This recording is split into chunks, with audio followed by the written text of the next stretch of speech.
Hey there! So my name's Austin, and a lot of you probably have no idea who I am. But I did a guest post a couple weeks ago. Well, okay, a little longer than that. It was actually in the beginning of December for John and Kelly, and I thought I'd give y'all another update as to what's going on. It looks a little different out here. I gave a guest post about meat rabbits, raising meat rabbits in the city, because that's what my fiance and I are doing now. And so it's kind of crappy weather, but I had to come out here and do chores, so I thought I'd give you an update anyway since I'm out here. So sorry if it seems a little rushed, but just trying to beat the rain but let you see what the most up-to-date situation is. So we have, if you remember, we have 4 adult rabbits, and the hutch that was pictured in our last post used to sit right here where that chest is, but we actually ended up getting rid of that because we wanted to pasture our rabbits.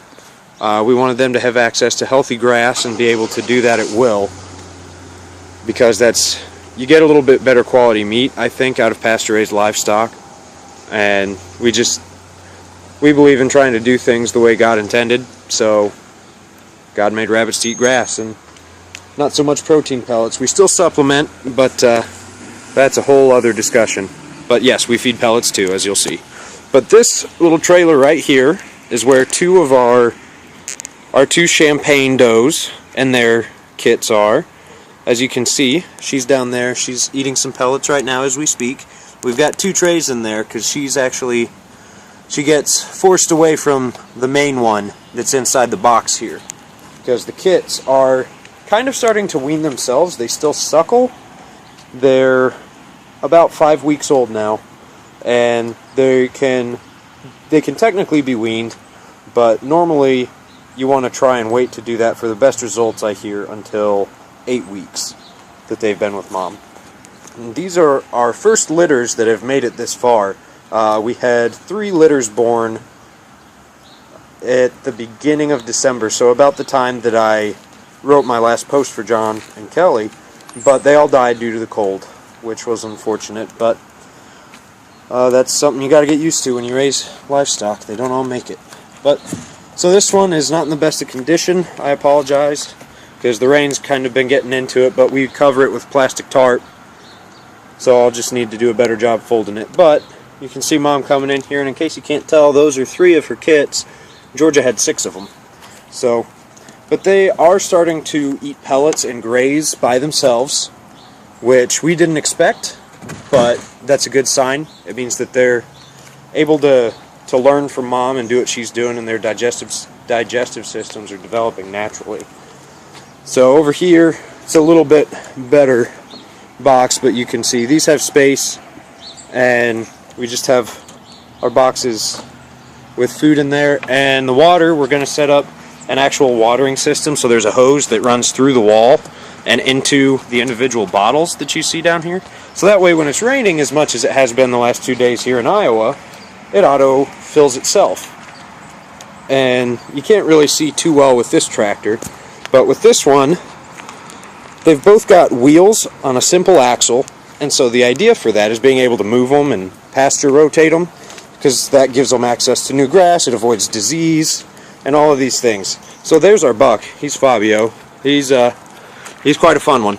But then all I have are these handles on the front, and I built this thing in sections. So when I tried to lift it with the handles and the wheels, I found that the sections kind of caterpillared back on themselves, which if that's how you try to build something that you're going to lift that's heavy and made of wood, I wouldn't recommend it, because you'll hurt yourself. But the idea was to make this a one-person operation. So connect something that's one long piece along the side like I did with the 2x4, and then it lifts and it rotates just fine on its own. See, over here we got some more wheels. But this tractor does the same thing. It's got some handles up here under this tarp. But we built our boxes on this one on top, so that way it saves a little space. You don't have as big and awkward a thing to lug around. But also they have ramps down in here so that they can come and go freely. And whenever you build anything for rabbits so that you can pasture them, see how this side has nothing on the bottom? That's okay if you're going to be sitting there with them, but don't leave it that way, because a rabbit will dig out of that in a couple hours. So over here you'll see there are wood slats on the ground. because that keeps them from digging their way through. Over here it was just caging. Normally wood slats work a little bit better, but the caging is what we have for now, and it'll be fixed at a later date. But as you can see, good. I mean, it's easy for grass to get through here. You can't tell so much over here, but when we move them over that way where the grass is a lot thicker, they absolutely love it. And then up here in our boxes, they're pretty straightforward. All we have, see, here's a nest.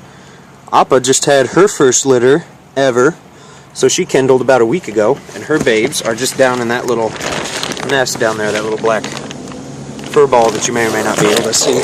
Oh, she's fussing me. Woo! That's exciting. But there's a little lip that's in there so that the kits can't, when they start moving, they can't get out all on their own and start falling down the ramp before they're able to handle it. It's a piece about this tall, but it's sitting up, so she can get over it just fine to nurture them, but they can't get over it anytime soon. So far it's working fine. They're staying in their little fur ball of a nest.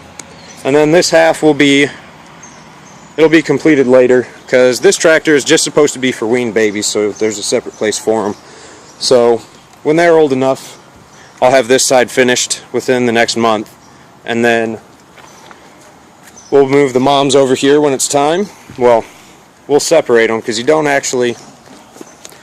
want to remove all the babies from mom at once. They tend to get sad and they can develop health issues or take longer to get back into a breeding cycle, which normally you can do it right away. But if you take a litter of 6 like Georgia has that I showed you, if you take them all at once, it's too much shock and she gets thrown out of it for quite a while. So you want to take them 1 or 2 at a time. So our other gray one that you saw, our other champagne doe, she's fine. She's got 2 of them. We could put her in here right away. But if you're trying it for the first time, don't take them all. I beat that dead horse enough, I think. But so, we're really looking forward to the next month. Sorry, I'm trying to think of what is pertinent to tell you. We have several customers lined up. We have a guy who my fiance goes to school with, who is wanting to buy a couple rabbits that have been butchered. So he wants to get some meat. I'm not entirely sure how I feel about that, just because, at least with our first time butchering and cleaning, we'll see. I have to talk to him about it. But we have another lady who lives a couple hours away who's willing to drive several hours here to buy her own breeding stock, because she wants to set up her own little operation like this. And so it's really great, because they make no noise ever. The only time they make noise is if you really scare them. And we've put ours through some scares on accident. A couple of them have gotten out and we've chased them, and they still don't make any noise. They don't smell too much as long as you clean up after them and you keep them aerated in whatever habitat they're living in. If it's stationary, like more hutches, then make sure you do your regular cleaning, because mostly it's the ammonia that people smell. It's not even the rabbits. For some reason, I don't smell ammonia, so I can't tell, but that's what everybody else says.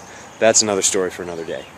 But yeah, we absolutely love these guys. It's weird to imagine not having them anymore. Just the coming out, we feed them twice a day, make sure their water's good. Usually one of these bottles of water will last 2 or 3 days depending on the heat.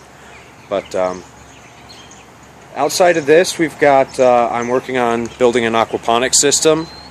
That I built one here over winter, and it was pretty unreliable, to say the least. It worked okay. But I got an opportunity to build a bigger one on somebody else's land they're letting me borrow. So we've got that going. Our worms died over winter because they got a little too cold even inside. But then our other big thing is we've got our garden going. I'm going to be tending a lot of garden this year. I built my first raised bed ever at the apartment I'll be at next year. It's an 8x8. I've got 2 10x20s at the local community gardens, and a friend of mine, his church has several raised beds. They have, like, I think a half dozen raised beds or so that he said I could use as well. So it's going to be a lot of gardening this year, and I'm at it working a full-time job and doing it alone because Lauren's going away to an internship for the summer. So, but that's our update from here. Sorry for talking your ears off. But if you ever want to know more about what we're doing or have any questions, you can let me know. I'll post my email address in the post that I give to Kelly so that you can just click and fire away. And Lauren and I keep our own blog, so if you want to check us out there, we can keep you updated on recipes and our projects, usually my failures first before good project results. But thanks for sitting through this and listening to my jabber, and I better get inside out of the rain. So again, y'all take care, and happy spring to you. God bless.